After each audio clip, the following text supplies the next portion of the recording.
જોતાં જ મોંમાં પાણી આવી જાય એવી આ ભેળ એકદમ હેલ્ધી અને એકદમ ટેસ્ટી છે। બનાવવી ખૂબ જ સરળ છે ફ્રેન્ડ્સ। તમે એકવાર બનાવશો તો તરત જ બીજી વાર પણ તમને બનાવવાનું મન થશે। આ ભેળ બનાવવામાં ન તો કોઈ ચટણીની જરૂર પડશે કે ન કોઈ વધારે પડતા મસાલાની જરૂર પડશે। બસ થોડી ઘણી વસ્તુ હોય તો પણ આ ભેળ એકદમ ટેસ્ટી અને એકદમ મજેદાર બની અને તૈયાર થશે। તો ચાલો આ ટેમ્પટિંગ ભેળની રેસીપી શરૂ કરીએ। તો અહીંયા કડાઈમાં મેં 2 વાટકા જેટલા મમરા લીધેલા છે। જો વઘારેલા મમરા ન હોય તો તમે સાદા સફેદ મમરા પણ લઈ શકો છો। ભેળમાં આપણે જે વસ્તુઓ ઉમેરીએ તે ઓપ્શનલ છે। તમને ગમતી મનપસંદ વસ્તુઓ તમે તેમાં એડ કરી શકો છો। તો અહીંયા આપણે થોડુંક ટમેટું, થોડુંક ગાજર, થોડાક કાકડીના નાના નાના ટુકડા કરી અને નાખ્યા છે। તેમજ અહીંયા થોડીક લીલી દ્રાક્ષ પણ આપણે નાના ટુકડા કરી અને નાખી છે। થોડાક બાફેલા બટાટાના પણ કટકા કરી અને આપણે તેમાં એડ કરી દઈશું। થોડીક ડુંગળી પણ આમાં એડ કરશું। જો તમે ડુંગળી ન ખાતા હોય તો સ્કીપ કરી શકો છો। હવે આપણે તેમાં એડ કરી દઈશું થોડાક દાડમના દાણા। તેનાથી આપણી ભેળનો ટેસ્ટ છે તે ખૂબ જ સરસ આવશે। હવે અહીંયા મેં લીલા મરી થોડાક નાખ્યા છે।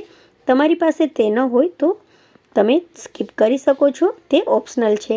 હવે આપણે થોડીક તેમાં કોથમરી ફ્રેશ નાખી દઈશું ધોઈને। સેંધાલું નમક નાખી દઈશું।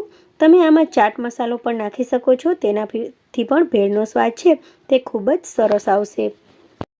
થોડુંક તીખાનો ભૂકો અને રેડ ચીલી ફ્લેક્સ પણ આમાં એડ કરી દેશું। રેડ ચીલી ફ્લેક્સને બદલે તમે લાલ મરચાંનો પાવડર પણ નાખી શકો છો। તમને ગમતા મસાલા એડ કરી શકો છો। હવે આપણે તેમાં થોડુંક ગોળનું પાણી નાખી દઈશું।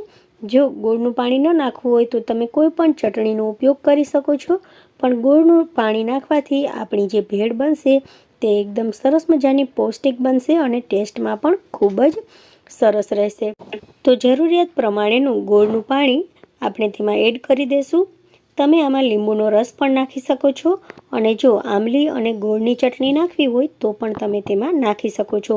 પણ તમે જો ગોળનું પાણી અને લીંબુ નાખશો તો પણ આ ભેળ એકદમ ટેસ્ટી અને એકદમ સ્વાદિષ્ટ બનશે। હવે આપણે તેને મિક્સ કરી અને એક બાઉલમાં કાઢી લઈશું। ઉપરથી તમે તેમાં સેવ પણ એડ કરી શકો છો। તમને જે વસ્તુ ગમતી હોય, પસંદ હોય તે તમે એડ કરી શકો છો।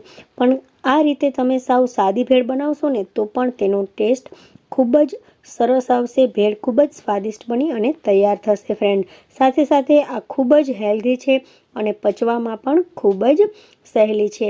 તો મિત્રો, આ ભેળને તમે સાંજે હલકી ફૂલકી ભૂખમાં બનાવી શકો છો। તો મિત્રો, તમને જો મારી આ ભેળની રેસીપી ગમી હોય તો તમે મારા વિડીયોને લાઇક, શેર અને સબસ્ક્રાઈબ કરજો।